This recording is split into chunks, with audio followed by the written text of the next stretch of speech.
Racket चल रहा है, उसका संचालन करने वाले कौन लोग हैं, उसके पीछे किन किन की भूमिका है। मैं स्पेसिफिक प्रश्न पे आता हूं सीधा। यह सरकार के संज्ञान में कब आया? आपने 90 केस करीब दर्ज किए।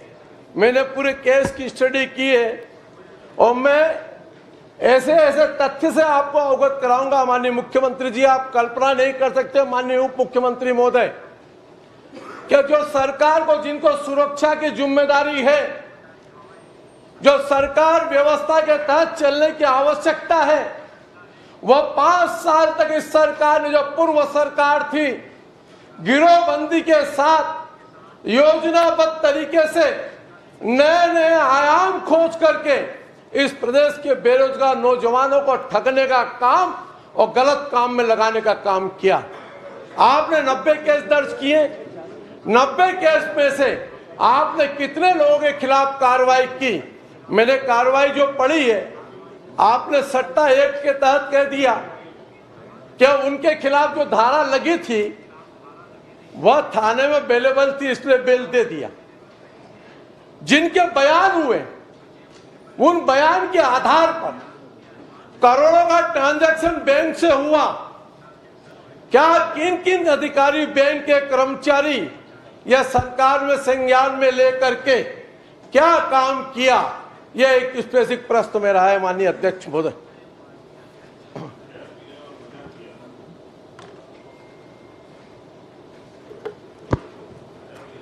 माननीय अध्यक्ष महोदय, माननीय सदस्य का यह प्रश्न सचमुच बहुत लाजमी है और उनकी चिंता भी वाजिब है।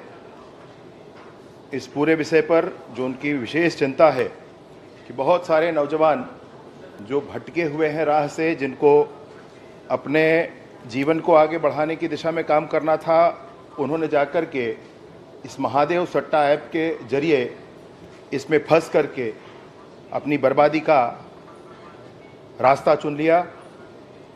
मैं आपसे ये बात बताना चाहता हूं माननीय अध्यक्ष महोदय कि इस विषय पर कुल 90 एफआईआर हुए हैं। सन 2022 से इस पर एफआईआर हो रहे हैं। रायपुर में 36 प्रकरण पंजीबद्ध हैं, दुर्ग में 23 प्रकरण पंजीबद्ध हैं, बिलासपुर में 2 प्रकरण पंजीबद्ध हैं, जांजगीर में 2 प्रकरण पंजीबद्ध हैं और सूरजपुर में भी 4 प्रकरण पंजीबद्ध हैं माननीय महोदय। इस विषय पर महादेव ऐप के संबंध में ही विशेष रूप से 67 प्रकरण पंजीबद्ध हैं, जिसमें 54 पर चालान पुटअप हो गया है। साथ ही साथ अन्य जो ऐप हैं उनके संदर्भ में भी एफआईआर हुए हैं और उस पर काम चल रहा है। दुबई के संदर्भ में माननीय सदस्य महोदय ने जानना चाहा है कि दुबई में कुछ लोग हैं और उन्होंने ही इसको पूरा संचालित कर रखा है। पूरा छत्तीसगढ़ जानता है और तो पूरा भारत ही जानता है इस विषय को कि दुबई में हमारे ही छत्तीसगढ़ के कुछ लोग हैं, उन्होंने ही इसको संचालित कर रखा है। तो सरकार की तरफ से क्या कार्यवाही हुई है, मैं आपको ध्यान दिलाना चाहता हूं कि लुकआउट सर्कुलर जारी हुआ है, रेड कॉर्नर नोटिस भी इनके लिए जारी हुआ है, प्रत्यर्पण की कार्यवाही चल रही है। बैंक अकाउंट भी 507 हमारे यहाँ, आपको मैं बताना चाहूँगा कि रायपुर में बैंक अकाउंट फ्रीज होने की प्रक्रिया में है। उसमें से 221 फ्रीज हुए हैं और उसमें 1,16,71,696 ये राशि भी फ्रीज हुई है। इसके अलावा और विभिन्न स्थानों पर, जैसे दुर्ग में 436 बैंक अकाउंट, सूरजपुर में 38 बैंक अकाउंट, जांजगीर में 5 बैंक अकाउंट, इनके भी फ्रीज होने की प्रक्रिया जारी है। इस विषय पर माननीय अध्यक्ष महोदय कार्यवाहियां भी हुई हैं। कुछ जो सरकारी महकमे के लोग थे उन पर जो बात आई थी उनके बारे में स्पष्ट जानकारी मिली थी। एनफोर्समेंट डायरेक्टरेट की जांच के बाद जब उनको जेल में भेजा गया था, विभाग के संदर्भ में, विभाग के ध्यान में जब ये विषय आया था तो उनको सस्पेंड किया गया है, बर्खास्त किया गया है, 2 अब भी जेल में हैं, ये किया गया है। और विशेष रूप से जो चर्चा का विषय है, विभिन्न चर्चा का विषय है जिसके संदर्भ में माननीय सदस्य कह रहे थे, उसके संदर्भ में भी जैसे ही ये विषय आधिकारिक तौर पर या प्रामाणिकता के साथ सरकार के विभाग के संज्ञान में आएगा, मैं उनको आश्वस्त करना चाहता हूँ, वह भी युवा मोर्चा से हैं, मैं भी युवा मोर्चा से हूँ। जो आग उनके दिल में है वो आग मेरे दिल में है, और मैं बिल्कुल उनको ये कहना चाहता हूँ कि ये पीर भी पर्वत सी हो गई है और इसको निसंदेह पिघलनी चाहिए, और इस हिमालय से भी माने कोई गंगा निकलनी चाहिए। 100% जैसे ही विषय सामने आएगा, 1 घंटा नहीं लगेगा विष्णुदेव सरकार को इस पर फैसला लेने में, 1 घंटे के अंदर कार्रवाई की जाएगी। महादेव और गंगा का बहुत संबंध है। गंगा जो निकली है महादेव की जटा से ही निकली है। महादेव ऐप का जवाब जब आप दे रहे हो तो उस गंगा की याद किए हो। मंत्री जी कुछ प्रश्न करना चाहें? माननीय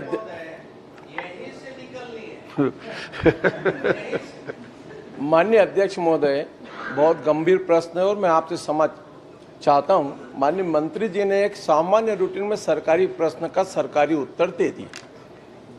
मैं स्पेसिफिक पूछा कि ये महादेव ऐप के ऊपर 90 केस आपने दर्ज किए,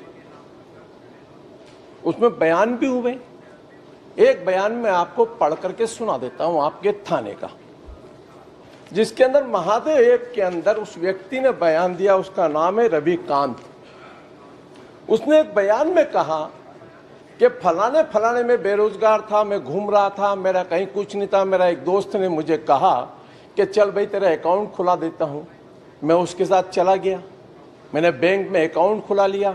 मेरे बैंक के अकाउंट में मेरा कोई पैसा कभी था ही नहीं, करोड़ों रुपए का ट्रांजैक्शन हो गया। मैं बंद करने गया तो मेरे को धमकाया। जब पुलिस वाले पकड़े, बातचीत आई तो मैं वहां गया। कोर्ट में जब मैं बैंक में गया तो फलाने फलाने का नाम लिया उसने। वो बार बार रिक्वेस्ट कर रहा है कि मेरा अकाउंट नहीं है, मेरे अकाउंट में कैसे लेन देन हो जा रही है। उसके बाद में भी वो किसी के खिलाफ कोई कार्रवाई नहीं हुई। ये एक नहीं है, ऐसे हजारों प्रकरण हैं। क्या किसी बैंक में अगर 1 लाख, 2 लाख, 5 लाख की लेन देन होती है, सामान्य सब लोग जानते हैं। बैंक वाला पूछता है कि आपके अकाउंट में पैसा लूं कि नहीं लूं, ये आपका पैसा है कि नहीं है। अगर वो करोड़ों की लेन देन हुई और आपके संज्ञान में आए और पुलिस वाले जा करके बैंक में पूछते हैं, तो फिर संज्ञान में आने का विषय कहां बसता है? माननीय अध्यक्ष महोदय, जब शासन के संज्ञान में आ गया, पुलिस विभाग के संज्ञान में आ गया, आपने एफआईआर दर्ज कर दी और बैंक में जाकर के आप पूछताछ कर रहे हैं, वो बैंक वाले को, बैंक वाला धमका रहा है उसको वहीं पुलिस वालों के सामने। अब प्रश्न में आ जाइए। अब मूल प्रश्न पे आई गए अध्यक्ष महोदय, यही तो मेरा पूछना है। आप कह रहे हैं कि अगर संज्ञान में नहीं है तो वो पुलिस वाला कैसे उसके साथ में बैंक में गया? फिर आगे प्रश्न हो रहे छोटे छोटे। जो प्रावधान उपलब्ध थे सार्वजनिक द्वीप अधिनियम 1867 के, उसके अंतर्गत ऑनलाइन गेमिंग के लिए, बेटिंग के लिए कोई प्रावधान नहीं था। कालांतर में कुछ प्रावधान बनाए गए और उसमें 1 साल से 7 साल तक की सजा है, 10 लाख तक का जुर्माना है। उन प्रावधानों के आधार पर इस पर काम किया जा रहा है। मैंने बताया कि 54 चालान पुटअप हो गए। किसी के बयान के आधार पर किसी को फांसी नहीं चढ़ाई जा सकती, परंतु इस आधार पर जांच की जो प्रक्रिया है वो जरूर जारी है। मैं फिर से आपसे ये कहना चाहता हूं माननीय सदस्य महोदय, माननीय अध्यक्ष जी, माननीय सदस्य को ये मैं विश्वास दिलाना चाहता हूं कि पूरी ताकत के साथ इस पूरे विषय का जांच किया जाएगा। कोई दल, कोई और समाज, किसी की भी परवाह किए बिना जो गुनहगार हैं उन सबको जेल की सलाखों के पीछे पहुंचाया जाएगा। चलिए, बहुत अच्छा। निर्धारित जैसे ही होता है ये विषय, प्रामाणिकता के साथ कोई बात सामने आती है, मैं फिर से कहता हूं माननीय विष्णुदेव जी की सरकार है, 1 घंटे के अंदर कार्यवाही होगी। चलिए, कोई और छोटा प्रश्न? ये बहुत प्रदेश का महत्वपूर्ण प्रश्न है। आपसे आप महत्वपूर्ण प्रश्न में मैं आपसे 12 मिनट अकेले निवेदन करता हूं इस प्रदेश की जनता की ओर से। छोटा प्रश्न और कर लें। ये नहीं छोटा, आपने जो उत्तर दिया सरकार सामान्य प्रश्न पूछा, आपने कहा पहले संज्ञान में नहीं आया। जब संज्ञान में नहीं आया तो बयान कैसे हुआ? सीधा सीधा प्रश्न। जब सरकार के संज्ञान में नहीं है तो फिर पुलिस अधिकारी जाकर कोर्ट में, बैंक को बयान कैसे हो रही है, क्यों चीज? दूसरा, कितने करोड़ों रुपए का ट्रांजैक्शन उनके माध्यम से बैंकों से हुआ, जरा यह स्पष्ट कर दे, फिर चलिए, आगा प्रश्न मैं पूछूंगा अध्यक्ष जी। बस धन्यवाद लीजिए। एक जो विषय अभी सामने है जिसकी जानकारी हाथ में है, मैं आपको जरूर उपलब्ध कराता हूं कि 507 अकाउंट जो रायपुर के फ्रीज होने वाले थे, इनमें से 221 करोड़ रुपए का ट्रांजैक्शन यहां तक हम पहुंचे हैं, पता लगा है। थर्ड पार्टी को भी इसमें एंगेज करने की कोशिश कर रहे हैं कि हम एक एक अकाउंट को खंगाल कर ये जान पाए कि ये राशि इन खातों के माध्यम से कहां जाती थी और उसके बाद फिर अगला ट्रांजैक्शन उसका कहां होता था, ये राशि कैसे दुबई तक पहुंच जाती थी। इस पूरी की जांच करवाई जा रही है। मैं आपसे ये भी बताना चाहता हूं कि संज्ञान का अर्थ यही है, जो बात बयान में आई है वो बात कोर्ट के सामने रखी गई है। अभी कोर्ट को भी फैसला करना होगा, कोर्ट का कोई फैसला आ जाए उस पर बात कर लेंगे। मैं आपसे और एक बात बताना चाहता हूं कि विभाग ने तो आगे बढ़ करके लोगों की फरारी होने का आवेदन कोर्ट में दिया हुआ है। मैं आपको यह भी बताना चाहता हूं कि उनके संपत्ति के चिन्हांकन की बात प्रारंभ हुई है, उनके संपत्ति को चिन्हांकित करके कुर्क करने की बात हम सामने लेकर आ रहे हैं। मैं आपको यह भी बता रहा हूं कि बड़ा चर्चित था पूरे छत्तीसगढ़ में कि नागपुर से एक चार्टर्ड प्लेन दुबई तक गया है। उन सारे बारातियों की सूची भी ले रही है हमारा विभाग, और सरकार के माध्यम से मैं आपको बताना चाहता हूं ये सारी सूची हाथ पे आने के बाद सब पर जांच होगा, सब पर जांच कराई जाएगी, कुछ नहीं छोड़ा जाएगा। माननीय अध्यक्ष महोदय। चलिए। माननीय अध्यक्ष महोदय, माननीय उप गृह मंत्री की, उप मुख्यमंत्री गृह मंत्री का विभाग है, उनकी किसी भी बात के ऊपर मेरे को तो पूरा 100% विश्वास है। लेकिन जो नुमाइंदे लोग बैठे हैं, जो पूरे कागज के अंदर इन्वॉल्वमेंट है, उन्हीं के माध्यम से प्रश्नों का उत्तर है। क्या एक एसआई ने बयान दिया ईडी को, चंद्रभूषण वर्मा, उसने किन किन के नामों का उल्लेख किया और उन पर क्या कार्रवाई करेंगे? चलिए, स्पेसिफिक प्रश्न। ठीक जी। माननीय अध्यक्ष महोदय, वो बयान जिसको एनफोर्समेंट डायरेक्टरेट ने लिया है और जो कोर्ट में, रायपुर के कोर्ट में जमा है, उस बयान का इसकी कोई अधिकृत जानकारी एनफोर्समेंट डायरेक्टरेट के द्वारा शासन को नहीं दिया गया है। ये जानकारी आने के बाद, अधिकृत जानकारी आने के बाद, प्रामाणिकता उसमें है तो तुरंत कार्यवाही की जाएगी। मैं बिल्कुल इस बात को कहता हूं आपसे। फिर मैं आपके संज्ञान में लाता हूं, विभाग फिर आपको गुमराह कर रहा है। 3 जनवरी को शासन को पत्र आ चुका, 30 तारीख को फिर रिमाइंडर आ चुका। 3 जनवरी, अगर तारीख नहीं है तो तारीख बता देता हूं। ईडी के द्वारा शासन को भेजा गया, जब कोई संज्ञान में नहीं लिया, उत्तर नहीं दिया, तो 30 तारीख को फिर वापस रिमाइंड आया। अगर उसका बयान पूरे सुर्खियों में समाचार पत्र से लेकर के, सोशल मीडिया से लेकर के आम जनता के बीच में चल रहा है। मैं एक छोटा सा उदाहरण देता हूं अध्यक्ष महोदय, माननीय उप मुख्यमंत्री जी, एक छोटा सा उदाहरण, विभाग की गंभीरता। कल मेरा एक प्रश्न था और प्रश्न लग नहीं पाया। पीडब्ल्यूडी के खिलाफ में एक प्रश्न, मेरी एक शिकायत की किसी ने, फर्जी शिकायत, और उस समय भी मैंने जनता से कहा कि इसकी जांच कोई रिटायर्ड जज से करा लो। तत्काल मुख्यमंत्री ने लिखा, तत्कालीन समाज के उस समय के मुख्यमंत्री, एफआईआर दर्ज की जाए और ईओडब्ल्यू को केस गया, जिसके कोई तथ्य नहीं है, जिसकी कोई जानकारी नहीं है। एक आदमी ने आवेदन दिया और ईओडब्ल्यू इतना सक्रिय हो गया और तत्काल उसकी विवेचना के लिए डिपार्टमेंट के अंदर आ गया। चलिए मूल विषय में आइए। तो मूल विषय यही है अध्यक्ष महोदय कि अगर 3 तारीख से लेकर 30 तारीख तक आने के बाद में भी किन अधिकारियों को बचाने का काम हो रहा है, इसके पीछे बड़े बड़े लोग हैं। इसकी जो उस समय के तार थे, उसके अंदर नाम है, किसी को 30 लाख रुपया महीना, किसी को 50 लाख रुपया महीना, किसी को 1 करोड़ रुपया महीना। यह मैं नहीं कह रहा हूं, पूरे समाचार पत्र से और सुर्खियों में छपा है। तो क्या सरकार स्वयं विवेचना के रूप में, क्या संज्ञान में लेकर के, क्या इसकी जांच नहीं कर सकती? आज तक ईओडब्ल्यू ने इसके ऊपर जांच क्यों नहीं की? क्या यह सरकार इस केस को सीबीआई को देगी? क्योंकि इसके दार उद्देश्य तक जुड़े हुए हैं अध्यक्ष महोदय, और ये दूध का दूध और पानी का पानी होना चाहिए, यह मेरा आग्रह है। ठीक, धन्यवाद।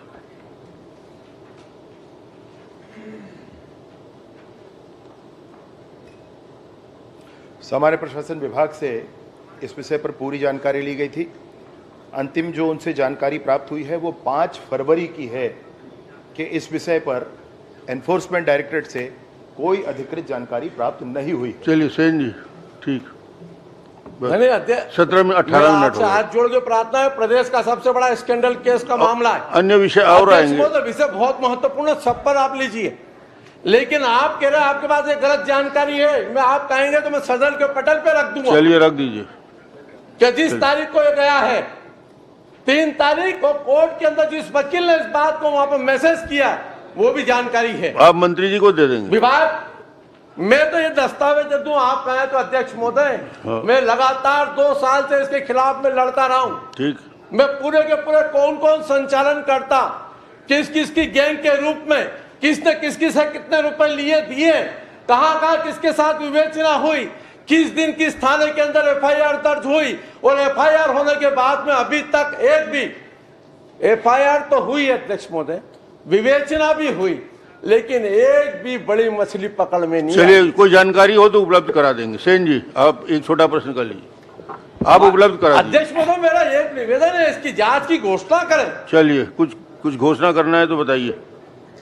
मैं आपसे ये कहना चाहता हूँ, कोई मछली भी नहीं मगरमच्छ भी हो तो भी पकड़े जाएंगे। आप निश्चित बस हैं उस बस बारे बहुत में। बढ़िया। चलिए आपसे ये कहता हूँ ठीक ठीक। कि अब तक की जो स्थिति है वो यही है। आपके पास कोई अतिरिक्त जानकारी है वो ले अवश्य उपलब्ध कराएं ले आप। लीजिए। और आपसे ये कहना चाहता हूँ कि एनफोर्समेंट डायरेक्टरेट के जांच में वो अंतिम स्थिति में है, और इस स्थिति में फिर एक नई एजेंसी से चलिए। जांच कराना, नहीं, उसकी प्रतीक्षा हम कर लें। अध्यक्ष महोदय, एक बार हम देख लेते हैं क्या स्थिति अध्यक्ष आती है। ऐसा नहीं है, मेरा आग्रह फिर इस पर है। अध्यक्ष महोदय आप कह रहे जांच की आवश्यकता नहीं, वही तो अधिकारी वहां बैठे हैं जिनके ऊपर आरोप है। जांच करेगा कौन? सही अभय कोतवाल को डर किसका? जिनके खिलाफ में आरोप पूरे प्रदेश को बर्बाद करने का ठेका लेकर के बैठे, वही वहां जाकर पीएस क्यों बैठे?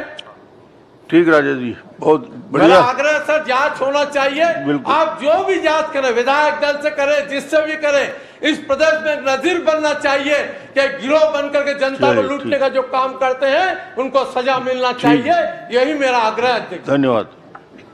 सेन कुछ प्रश्न पूछ रहे हैं। माननीय अध्यक्ष महोदय, इसी पे प्रश्न ले, एक मिनट इसके बाद ले लूंगा आपको। इस पे प्रश्न नहीं पूछ रहा, इसी में ले लूंगा, इसके बाद सेन के बाद आपको। माननीय अध्यक्ष महोदय, निश्चित रूप से आदरणीय मुनत जी, माननीय सदस्य जी ने अपनी चिंता व्यक्त की। भिलाई को खेलधानी और शिक्षाधानी के रूप में जाना जाता था, अब ये महादेव ऐप के रूप में जाना जा रहा है।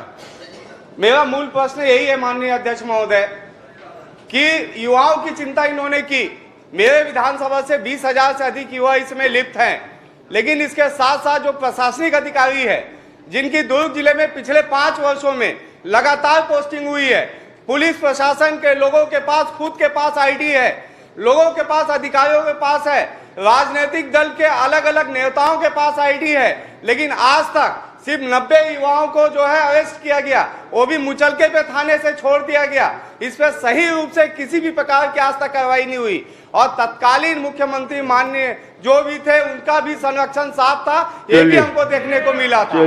तो इसलिए माननीय अध्यक्ष महोदय, महादेव ऐप को लेके विशेष रूप से जांच करने की आवश्यकता है। जिन बारातियों के विषय पे माननीय गृह मंत्रियों ने कहा कि जो बाराती गए थे उनकी लिस्टिंग होगी, वो बाराती की लिस्टिंग लगातार नेशनल न्यूज पे दिया जा रहा है, और भिलाई में खुलेआम घूम रहे हैं। उन बारातियों पे आज तक कोई कार्रवाई नहीं हुई है। और ऐसे एडिशनल एसपी जो उस जिले में पोस्टिंग होकर, ऐसे एसपी, ऐसे आईजी जिन्होंने 5 साल खुद आईडी लेके लगातार महादेव आईडी का ऐप का संचालन किया है। मैं माननीय अध्यक्ष महोदय आपके माध्यम से जानना चाहता हूं माननीय मंत्री जी से कि इस पे क्या कार्रवाई होगी, क्योंकि अभी तक छोटे लोगों पे कार्रवाई की गई है। धन्यवाद। हाँ, इसके बाद आप। माननीय अध्यक्ष महोदय, माननीय सदस्य की चिंता वाजिब है। कानून का राज होना चाहिए, और कानून की नज़र में कोई छोटा या बड़ा हरगिज नहीं होना चाहिए। वैसे गिरफ्तारी के संदर्भ में उनके आंकड़े को मैं दुरुस्त करूं कि ये 482 लोगों की गिरफ्तारियां आज तक हुई हैं इस विषय पर। दूसरा मसला है कि जिन अधिकारियों के संदर्भ में चर्चा है, ईडी के चालान के संदर्भ में ले लें, या सोशल मीडिया पर या मीडिया पर प्रचलित सारे विषयों को लेकर के जो बात चल रही है, प्रामाणिकता की बात है। एक बार प्रमाणित होने के बाद माननीय सदस्यों को इस विषय पर कार्यवाहियां होती दिखेंगी, उनको चिंता करने की आवश्यकता नहीं होगी। राम जी। अध्यक्ष महोदय, ये बात सच है कि महादेव सट्टा ऐप सरकार के संरक्षण के बगैर छत्तीसगढ़ में फल फूल नहीं सकता था। बाकी तो तकनीकी पक्ष आप बता रहे हैं, आप पूछ रहे हैं, मैं तो आपसे एक ही मांग करना चाहता हूं गृह मंत्री जी, आप स्टेट प्लेन ले लीजिए शनिवार को और चले जाइए उत्तर प्रदेश और योगी बाबा से पूछ के आ जाओ, ये बुलडोजर जो खड़ा है ना, जो जो इसमें फंसे हैं 10-5 का बुलडोजर में गिरवाओ, तब थोड़ा खौफ पैदा होगा। ये कितना कायदा कानून में आप चलोगे? यहाँ तो बड़े बड़े वकील आ जाते हैं, वो क्या क्या मलानी है और क्या क्या इंग्वी इब्बल सिब्बल सब आ जाते हैं। आप कहाँ पुरोगे? 1-1 करोड़ फीस वालों के सामने में बुलडोजर को मारो, ड्राइवर को कुछ खिलाओ पिलाओ, भेज दो, तोड़ ताड़ के आ जाए, तब थोड़ा खौफ पैदा हो। चलिए, बहुत अच्छा। खौफ का नाम पुलिस है। श्रीमती संगीता सिन्हा, अपराधियों में चलिए, के घर में पुलिस नहीं खड़ी होती है। धन्यवाद। और ये 300 जो पकड़ाए हैं 10-5 को उड़वा दो आप। महादेव सट्टा पूछ रहे? नहीं, मैं एक पूछ लेता हूँ। उमेश पटेल जी के स्थान पे पूछ रहे हैं, प्रश्न क्रमांक 2। मैं माननीय अध्यक्ष, आपका नंबर बाद में आएगा। नहीं, माननीय अध्यक्ष महोदय, किसमें पूछ रहे हैं? महादेव पे? मैं महादेव सट्टा में। 1 मिनट रुक। माननीय हमारे सदस्य राजेश मुणत जी ने जो प्रश्न उठाए हैं, पूरे प्रदेश में लाखों करोड़ों लोग बर्बाद हुए हैं और उनको जो सह देने वाले हैं आज भी मस्त यहाँ घूम रहे हैं, लेकिन जो विवेचना जो आई, जिनके ऊपर कार्रवाई होनी चाहिए, कार्रवाई हुई नहीं, और वास्तविक में ये कार्रवाई नहीं होगी तो ये सट्टा चलते रहेंगे, ऐप चलते रहेंगे। आज आपका भी प्रश्न है, बाकी लोग छोटे लोग को पकड़ना आसान होता है, कार्रवाई होनी चाहिए और कार्रवाई हो नहीं रही। माननीय अध्यक्ष महोदय, संक्षिप्त करिए। इसलिए उसमें जांच होनी चाहिए और कोई ना कोई जांच की घोषणा करनी चाहिए।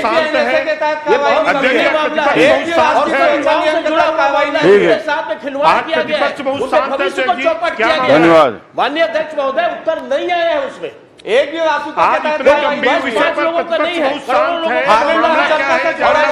लोगों को भविष्य चौपट करने का काम किया गया है। इसलिए माननीय मंत्री जी, मैं आपसे कहना चाहता हूं कि यदि उनके भविष्य को सुरक्षित रखना चाहते हैं और ये जो महादेव सट्टा जो खिलाने वाले जो घूम रहे हैं, ऐसे लोगों पर आप कार्रवाई नहीं करेंगे और उनको नहीं रोकेंगे तो आने वाला भविष्य युवाओं का ठीक नहीं होगा।